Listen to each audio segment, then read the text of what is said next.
மண்ணில் கரிம, கார்பன் உள்ளிட்ட அனைத்து சத்துக்களும் சரி விகிதத்தில் இருந்தால் மட்டுமே நுண்ணுயிர்கள் பல்கி பெருகி பயிர்களுக்கு ஊட்டச்சத்துகள் எளிதாக கிடைக்கப்பெற்று மகசூல் அதிகரிக்கும். எனவே பசுந்தாள் உர உபயோகத்தினை விவசாயிகளிடையே ஊக்குவித்து மண் வளம் காக்கும் வகையில் ஆயக்கட்டு இரவை பாசன பகுதியில் முதற்கட்டமாக 2024-25 ஆண்டில் 2 லட்சம் ஏக்கரில் பசுந்தாள் உரம் பயிரிட 20 கோடி ரூபாய் நிதி ஒதுக்கீடு செய்யப்படும். இதனால் தமிழ்நாட்டில் உள்ள 2 லட்சம் விவசாயிகள் பயனடைவர். சொல்லது விளைந்தன நிலம் வளம் கரப்பினும், விளையும் நிலத்திற்கு எரியிடாவிட்டால் வயல் விளைச்சலை மறுத்துவிடும் என்று புறநானூறு பகிர்கிறது. மேலி செல்வம் குறைந்து வரும் நிலையில் மாட்டு சாணத்தோடு வேளாண் கழிவுகளையும் மக்கள் செய்து கிடைக்கும் மண்புழு உரம் முக்கியத்துவம் பெறுகிறது. மண்புழு உரம் பலமான ஊட்டச்சத்துக்களை வழங்குவதோடு மட்டுமின்றி மண்ணின் தன்மையும் மேம்படுத்துகிறது. எனவே மண்புழு உரம் தயாரித்து மண் வளத்தை மேம்படுத்திட ஒரு விவசாயிக்கு 2 மண்புழு உரப்படுக்கைகள் வீதம் 10,000 விவசாயிகளுக்கு வழங்கிட 6 கோடி ரூபாய் நிதி ஒதுக்கீடு செய்யப்படும். மேலும் நிரந்தர மண்புழு உரத்தொட்டிகள் அமைத்து தொடர்ந்து மண்புழு உரம் தயாரிக்க ஏதுவாக 5 கோடி ரூபாய் ஒதுக்கீடு செய்யப்படும். மண்ணின் வளம் குறித்து அறிந்தே அதற்கேற்ப உரமிடுவதற்காக விவசாயிகள் தமிழ் மண் வளம் இணையதளம் வழியாக மண்வள அட்டைகளை பதிவிறக்கம் செய்து தாங்கள் தேர்வு செய்துள்ள பயிர்களுக்கேற்ப உர பரிந்துரைகளையும் பெற்று பயனடைந்து வருகின்றனர். தமிழ்நாட்டில் உள்ள அனைத்து கிராமங்களிலும் மண் பரிசோதனை முகாம்கள் நடத்தப்பட்டு சமச்சீர் உர பரிந்துரை, ஒருங்கிணைந்த ஊட்டச்சத்து வேளாண்மை குறித்து விழிப்புணர்வு ஏற்படுத்தப்படும். 2024-25 ஆண்டில் 2482 கலைஞரின் அனைத்து கிராம ஒருங்கிணைந்த வேளாண்மை வளர்ச்சி திட்ட கிராம பஞ்சாயத்துகளில் 2 லட்சம் விவசாயிகளின் நிலத்தில் மண் பரிசோதனை செய்து மண்வள அட்டையும் மண்வள மேம்பாட்டுக்கான பரிந்துரையும் வழங்கப்படும். இவ்வாறு ரசாயன உரங்களின் பயன்பாட்டினை குறைத்து மண்ணின் வளங்காக்க 6,27 லட்சம் ரூபாய் ஒன்றிய மாநில அரசு நிதி ஒதுக்கீடு செய்யப்படும்.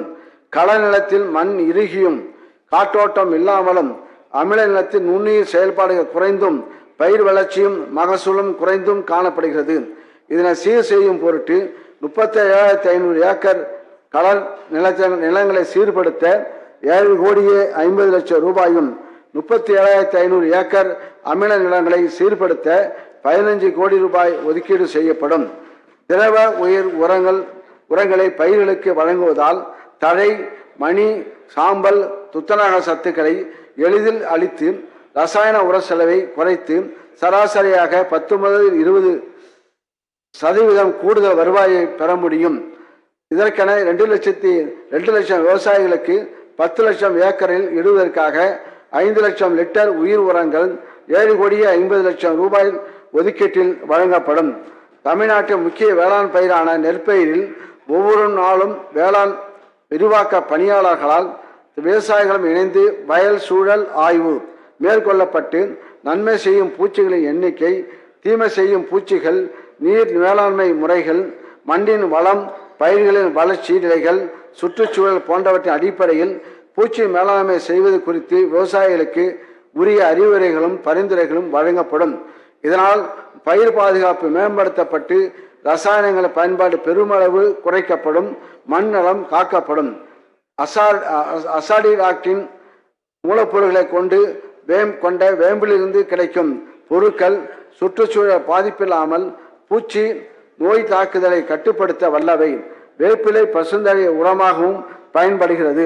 வேம்பினை பரவலாக்கம் செய்திடும் வகையில் 10 லட்சம் வேப்ப மர கண்டுகள் வேளாண் காடுகள் திட்டத்தில் இலவசமாக விநியோகிக்கப்படும். இதற்கென 2 கோடி ரூபாய் நிதி ஒதுக்கீடு செய்யப்படும்.